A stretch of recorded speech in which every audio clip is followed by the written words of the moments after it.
Shalom shalom bwoko bw'Imana, Yesu ashimwe cyane. Nongeye kubaramutsa mu izina ry'umwami wacu Yesu Kristo. Turashima Imana muri kino gitondo. Imana yongeye kandi kutugira neza, ikaduha ibihe byiza byo kongera gusengana namwe. Turabashimira mwebwe mwese mukomeje gufatanya natwe buri munsi mu mwanya wo gusenga muri morning prayer. Imana ibagire neza.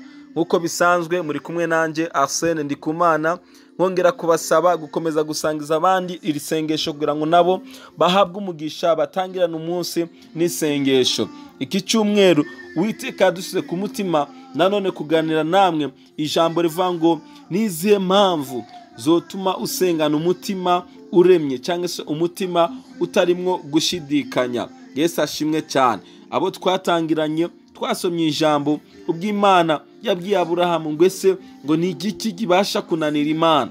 Haleluya.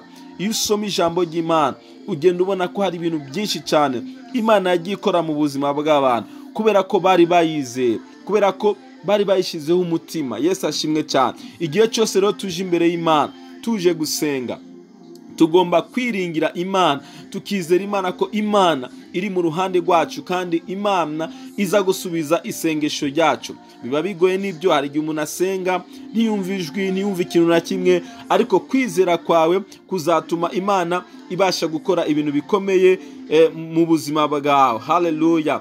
Rero ugomba kurema mu mutima wawe, ugomba kudacika intege, ugomba kutumva amajwi akubwira ngo ibyo urimo ntago bikunda, ntago Imana ikumva, ntago Imana igusubiza. Oya, ahubwo ugakomeza kwizera Imana. Rero umutima wawe ureme, umutima wawe utuze. Niba wasenze, komeza wiringira Imana kuko izabikora. Ijambo ry'Imana yatubwira mu gitabo cya Luka igice cya mbere umurongo wa 37 ngo kuko atajambo rivuye ku Mana ribura ububasha. Haleluya.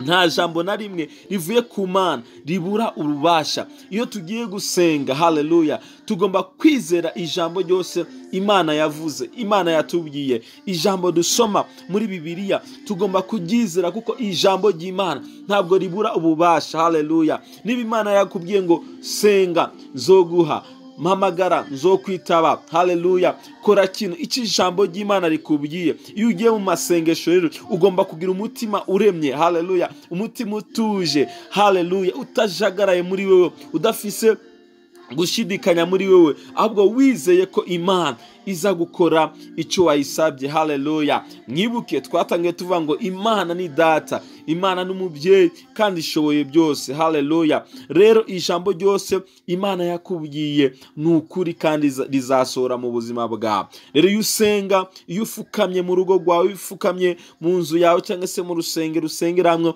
uhore wizeye ko Imana yumva gusenga kwawe. N'igihe utasenze uko bikwiriye, Umwuka Wera abasha kuyobora isengesho ryawe, haleluya, akaritunganya rikazamuka imbere y'Imana rimeze neza. Haleluya. Imana rero gukomeze, ntugacike intege, ukomeze gusenga, usabire umunsi wawe, usabire abana bawe, usabire urugo rwawe, usabire igihugu, komeze kwizera Imana, wicike intege, komeze guhanga amaso Imana. Imana izo kugira neza. Imana ibagire neza mu izina rya Yesu Kristo. Mwami, ndasengera ubwoko bwawe, reka ubane nabo uyu munsi, umugisha wawe ku buzima bwabo kandi imbaraga zawe zibarinde mu izina rya Yesu Kristo. Amen. Mugire umunsi mwiza bwoko bw'Imana. Shalom shalom.